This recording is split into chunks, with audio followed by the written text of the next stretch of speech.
Hello, apa khabar semua? Sihat ke? Saya Lee Kwit Hui, boleh panggil saya Miss Lee. Video ini adalah berkenaan dengan bab 6 struktur pasaran, di mana subtopik dia adalah 6.4 iaitu monopoli dan bidang fokus kita adalah 6.4.8 iaitu dasar kawalan monopoli. So, bab ini mempunyai 5 subtopik yang utama. Jadi, subtopik yang kita tengah kaji adalah 6.4 iaitu monopoli. Untuk monopoli ada terdapat beberapa subtopik kecil dan subtopik kecil yang kita perlu kuasai untuk video ini adalah subtopik kecil yang terakhir iaitu dasar kawalan. Okey, apa itu dasar kawalan monopoli? Kita dapati bahawa monopoli sentiasa memaksimumkan keuntungan dengan mengenakan harga yang tinggi. Okey, jadi dekat sini bagi menjamin kebajikan pengguna dan pada masa yang sama tidak abaikan kepentingan firma monopoli, jadi kerajaan yang akan campur tangan. Okey, dan campur tangan ini adalah melalui dasar kawalan harga. Dasar kawalan harga terdiri daripada dua kawalan. Jadi kawalan harga yang pertama adalah P sama dengan AC dan lagi satu kawalan harga di mana kita kata P sama dengan MC. Jadi sekarang marilah kita tengok dasar kawalan harga di mana P sama dengan AC. Dan penerangan yang selanjutnya adalah berkaitan dengan lakaran raja bagi firma monopoli di mana kerajaan akan kawal harga tersebut melalui P sama dengan AC. Marilah kita tengok lakaran raja dia. Okey, jadi dekat sini Miss pun telah lakar raja bagi firma monopoli. Okey, dan sekarang perenggan yang pertama ini Miss akan cerita tentang sebelum. Sebelum apa ni? Sebelum pelaksanaan kawalan harga. Okey, kalau yang sebelum ini sekarang apa yang kita nampak berkaitan dengan keseimbangan kan? Jadi pelajar pun boleh huraikan keseimbangan firma monopoli tercapai pada titik E apabila kilo MC bersilang dengan kilo MR pada harga keseimbangan P0 dan kuantiti keseimbangan Q0.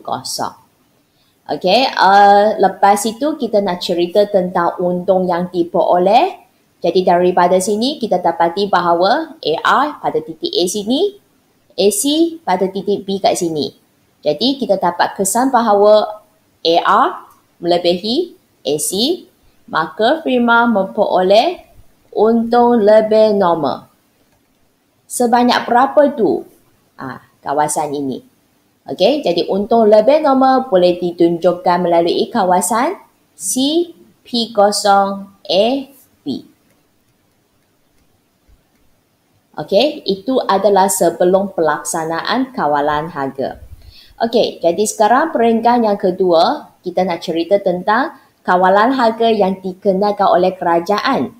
Okey, jadi disebabkan kita dapati bahawa harga ini adalah tinggi kepada pihak pengguna, maka kerajaan akan campur tangan. Okey, dengan menetapkan kawalan harga di mana P sama dengan AC. Okey, nak cari titik yang P sama dengan AC ini. Okey, pelajar boleh nampak P sama dengan AR sama dengan TD. Okey, kalau P sama dengan AC, so bermaksud AR adalah sama dengan AC. Jadi sekarang Miss nak hantar fokus yang ini. Tengok kilo AR kamu. Okey, cari satu titik di mana dia adalah bersilang dengan kilo AC. Okey, titik tu. Okey, yang ini ada sentuh kilo AC ke? Bukan, ini kan MC kan? Okey, jadi kalau AC, inilah titik dia. Okey, jadi kita boleh labelkan titik tersebut sebagai titik X katakan. Okey, dan kemudian kita pun tentukan kuantiti dia, kuantiti yang baru tu Q1 Dan harga yang baru tu, P1. Jadi kita dapat kesan bahawa sekarang kalau bandingkan, harga dia adalah lebih rendah kan? Harga sudah turun. Dan kuantiti dia sudah meningkat. Jadi untuk peringkat yang ketiga ini, kita akan fokus tentang selepas. Dan selepas ini adalah merujuk kepada selepas kawalan harga dilaksanakan. Jadi pelajar boleh beritahu bahawa titik tersebutlah adalah pada titik X. Jadi beritahu titik X ini merujuk apa? Di mana P sama dengan AC. Dan sekarang kita dapati bahawa harga yang baru sekarang adalah P1 dan kuantiti yang baru adalah Q1. Ada satu perkara yang Miss nak ingatkan. Daripada sini saya dapati bahawa titik X saya kat sini kan, dan harga saya P1 adalah lebih tinggi daripada C. Dan mungkin ada pelajar lakaran dia P1 itu adalah di bawah C. Bawah sini pun boleh, tak ada masalah. Sebab itu sebenarnya adalah bergantung kepada kilo AC yang anda sediakan tersebut. Jadi itu bukan isu yang utama. Yang penting pelajar kena pastikan bahawa sekarang Prima hanya dapat untung normal sahaja. Kenapa? Sebab tengok semula titik ni. Kan titik ni saya kata apa? AR sama dengan AC. Kalau AR sama dengan AC, kan itu adalah untung normal kan? Dengan demikian kita kata sekarang Prima tersebut dia hanya memperoleh untung normal sahaja. Peringkat yang terakhir berkaitan dengan kesan. Kesan ini kita nak fokus apa?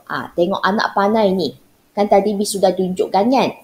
Jadi kesannya kita nak fokus tentang P. Kita beritahu bahawa harga sudah turun. Turun daripada P0 ke P1. Pelajar beritahulah mereka. Bagaimana pula dengan Q? Kita dapati bahawa Q telah meningkat dari Q0 ke Q1. Jadi itu adalah pelaksanaan kawalan harga di mana P sama dengan AC. Jadi itulah yang berkaitan dengan kawalan harga di mana P sama dengan AC. Jadi untuk yang seterusnya, kita akan fokus tentang P sama dengan MC. Juga sama, kita juga akan kaji kawalan harga ini melalui lakaran raja. Jadi sekarang, marilah kita tengok lakaran raja tersebut. Miss pun sedang lakar raja bagi firma monopoli. Dan untuk peringkat yang pertama, dia adalah fokus tentang sebelum pelaksanaan kawalan harga. Di mana kita beritahulah keseimbangan firma tercapai pada titik E, di mana MC bersilang dengan MR. Harga keseimbangan dia P0 dan kuantiti keseimbangan dia Q0. Dan daripada ini kita dapati bahawa firma memperoleh untung lebih normal sebanyak berapa tu? C, P0, A, B. Inilah dia. Sekarang kita nak cerita tentang penetapan kawalan harga oleh kerajaan. Jadi kita pun huraikan lah. Kerajaan menetapkan kawalan harga di mana P sama dengan MC. Jadi sekarang kita cuba tengok. Kalau P sama dengan MC, kami kata P sama dengan AR. Dengan reti kata lain, kita kena fokus kilo AR kita di mana dia adalah bersilang dengan MC. Tengok di sepanjang kilo AR. Ada kilo yang melalui dia. Adakah ini kilo MC? Ya, kalau ya kita buat satu titik dekat sini. Dan kita boleh labelkan titik tersebut sebagai titik Y. Lepas itu buat dotted line. Kita dapati bahawa Q dia adalah Q1 dan P dia adalah P1. Kita cuba tengok ya. Kita dapati bahawa harga dia sudah turun kan dari P0 ke P1. Kuantiti dia macam mana? Meningkat dari Q0 ke Q1. Jadi sekarang untuk peringkat yang ketiga ini, kita nak cerita tentang selepas.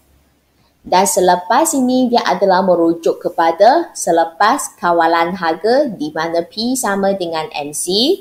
Dan kita boleh beritahulah, okey, titik tersebut adalah titik Y. Apa maksud titik Y ini?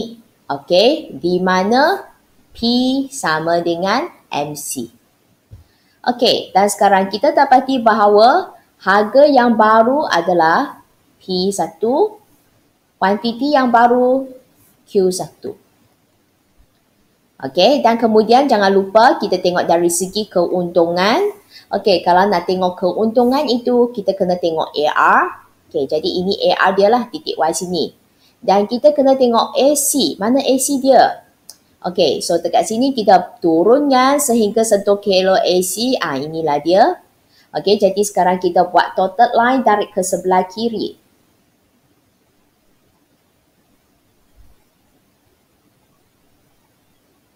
Okey, jadi kita boleh labelkan sini Z. Okey, sini X. Okey, ini adalah untuk lebih normal yang baharu. Okey, saya guna pen yang berwarna biru supaya anda boleh nampak. Okey, jadi sekarang kita beritahu bahawa selepas pelaksanaan kawalan harga di mana P sama dengan MC, firma monopoli masih menikmati untung lebih normal. Sebanyak berapa tu? P1, Y, Z, X. Inilah dia. P1, Y, Z, X. Okey? Okey, kita sambung peringkat yang keempat. Jadi peringkat yang keempat itu merujuk kepada kesan. Kesan dia kita fokus apa? Kita fokus dari segi harga dengan kuantiti. Kita dapati bahawa harga turun dan kuantiti dia meningkat. Kalau boleh spesifik lah, harga tu turun daripada P0 ke P1 dan kuantiti dia meningkat dari Q0 ke Q1. Okey, jadi itu adalah keseluruhan yang berkaitan dengan kawalan harga di mana P sama dengan MC. Okey, jadi itu adalah lakaran raja dia. Jadi pelajar perlu ingat, kita ada dua jenis kawalan harga di mana P sama dengan AC dan P sama dengan MC. Okey, yang penting pelajar kena tahu lepas pelaksanaan dasar kawalan harga ini, harga turun. Okey, dan kuantiti dia akan meningkat. Okey, jikalau anda suka penerangan Miss dan rasa penerangan Miss ini adalah mudah difahami, okey, ingat subscribe channel saya. Okey, tindakan subscribe ini sebenarnya adalah merujuk tanda penghargaan anda terhadap video yang Miss hasilkan ini. Kami sediakan video yang percuma untuk anda kan? Jadi, ingat klik subscribe sahaja. Okey, marilah kita masuk sesi soal jawab sekarang. Sesi soal jawab. Soalan dia. Tujuan pelaksanaan dasar kawalan harga adalah untuk menjaga apa? Pengguna akibat penetapan harga yang apa oleh firma monopoli. Okey, cuba fikirkan jawapan dia. Okey, jadi dekat sini tujuan dia adalah untuk menjaga kebajikan pengguna. Okey, akibat penetapan harga yang tinggi oleh firma monopoli. Okey, seterusnya. Terdapat berapa jenis dasar kawalan harga? Iaitu, okey, cuba dapatkan jawapan dia. Okey, jadi ada berapa jenis dasar kawalan harga? Ya, dua sahaja. Okey, iaitu terdiri daripada P sama dengan AC dan lagi satu adalah P sama dengan MC. Okey, jadi setakat ini sajalah untuk sesi soal jawab kita. Maka selesailah perbincangan kita untuk subtopik 6.4 monopoli. Jadi untuk video yang seterusnya, kita akan fokus tentang subtopik yang terakhir, iaitu 6.5 monopolistik yang juga dikenali sebagai bermonopoli. Jikalau anda suka video ini, ingat subscribe channel saya, like serta sharekan video ini kepada rakan-rakan anda. Jikalau terdapat sebarang pertanyaan, boleh tinggalkan soalan anda pada ruangan komen. Nanti Miss akan baca dan balaskan komen anda. Saya Lee Kwek Hui. Saya merupakan pensyarah ekonomi dari Kolej Matrikulasi Perak. Saya juga merupakan peserta bagi Akademi YouTuber Guru Malaysia. Terima kasih kerana menonton video ini. Agak berharap video ini sedikit sebanyak dapat membantu anda dalam pembelajaran ekonomi. Setakat ini saja. Sekian, terima kasih. Kita jumpa lagi. Bye-bye.